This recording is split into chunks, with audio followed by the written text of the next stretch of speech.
बयस 106 किंतु रिटायर हबार प्रश्न उठुनी। लवणी बेहरा कहानी प्रमाण देउची जे बयस नुहे इच्छा शक्ति एवं दृढ़ मनोबल ही मनीष को आगक नहीं थाए। लवणी बेहरा ना हेउची संघर्ष और दृढ़ संकल्पर प्रतीक। जब लोक माने 60 वर्ष रे रिटायर करती लवणी बेहरा प्रतिदिन काम रे जाती आउ रोजगार करती।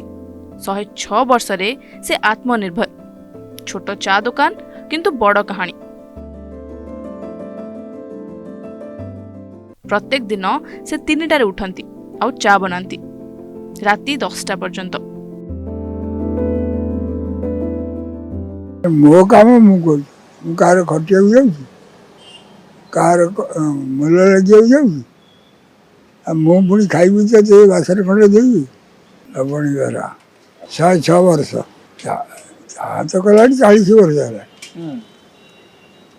चाह लोक आती खाई जाती 10टा 10:30 सीधा दुकान बंद हुए शोला बेलू 11टा कौ दिन 12 कौ दिन 10:30।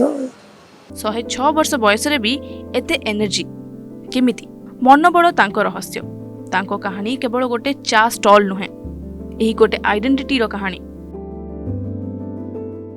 सी गाँव गोटे गौरव आउ तांको ठारो आमे बहुत किछि शिखिबार अछि। सी कदापि सरकार बारे मुंड पाति नांती।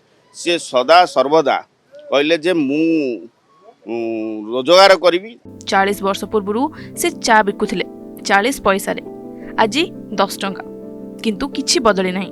तांको संकल्प तांको काम रे आशा तांकर विश्वास एटा बयसर कथा नुहे एटा इच्छार कथा। जो दिन इच्छा अछि समस्ते थरे एज को पराजित करि परिबे।